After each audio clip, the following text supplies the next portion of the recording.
Vincent Pastore is great playing a tough guy in the movies, a tough guy on TV, and even a tough guy on stage. But you know what?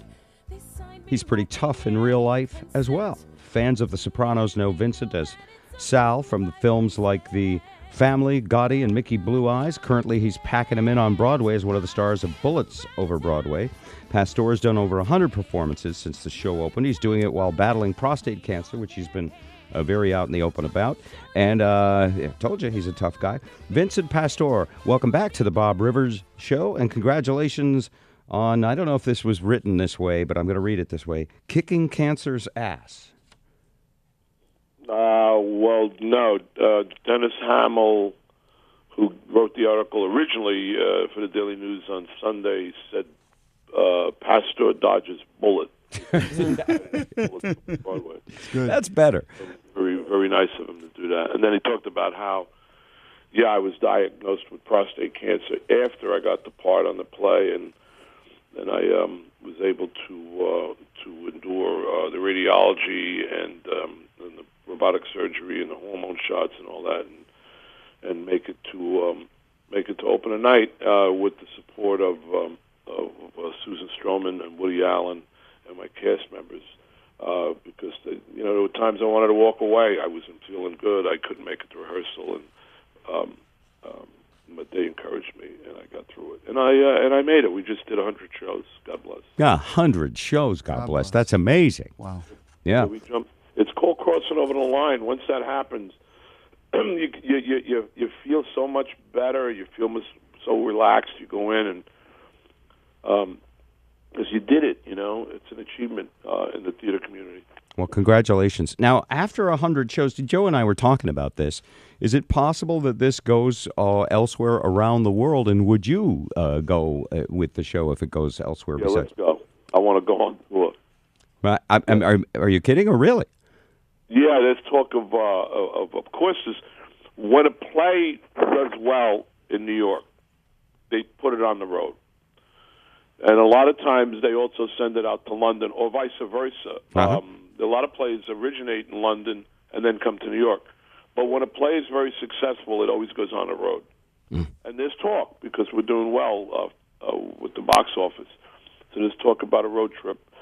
And I spoke already to our producer, Julian, and I said,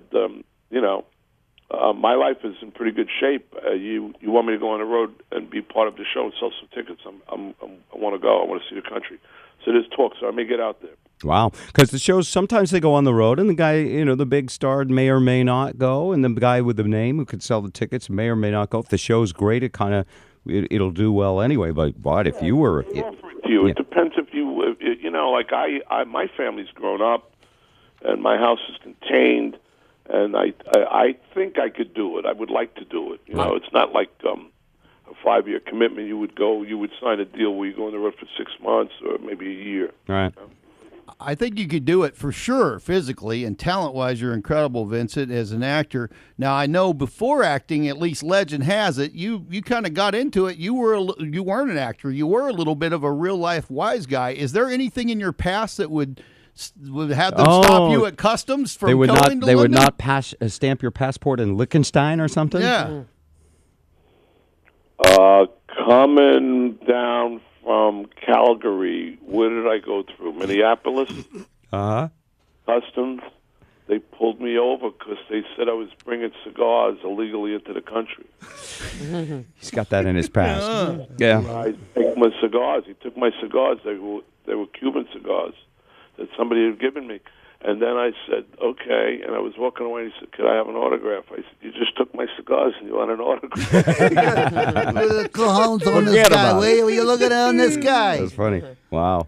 Hey, you mentioned Woody Allen as supportive as you were rehabbing, getting ready for the show. Is he directly involved in the Broadway production? Yeah, well, he wrote the play, and right. He was there at the beginning of all the process of rehearsals, because when we're rehearsing, he was coming up with rewrites or a different joke, and he was with us. He stayed with us until opening night, which was April 10th. So we had Woody with us for about 4 months. Wow. And then after April 10th, I really haven't seen Woody around after that. I think he's doing a film now, but he was with us up until opening night. Is it like a huge artistic thrill to work with him, I would think?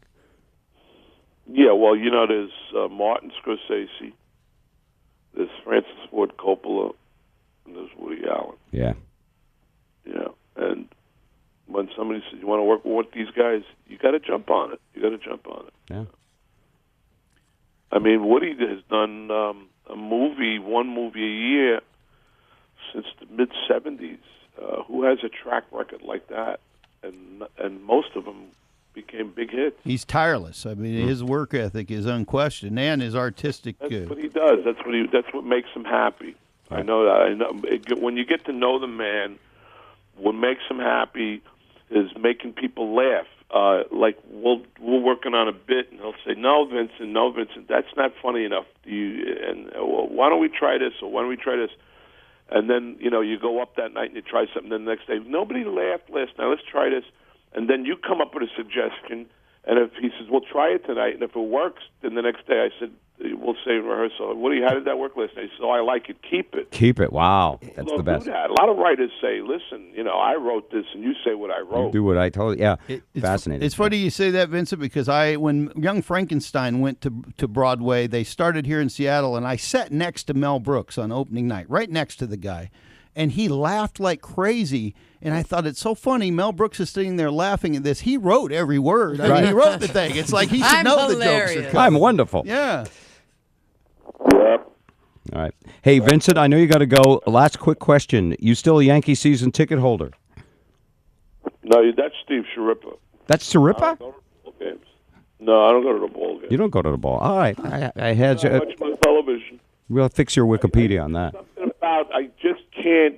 It's just too much. It's too much for me to park the car and walk into the stands and sit down and 7 innings and then it's just too much for me. I'd rather sit home and put the air conditioner on and put the game on. Okay, so you will watch a game. All right. Good to talk to you, Vincent. New York City right now for that play, and I appreciate your time and all the best. And why it would be a dream to see you go on tour, and maybe, who knows, coming to the market of Seattle would be wonderful. All the best, Vincent Pastore. God bless you. God bless you, too.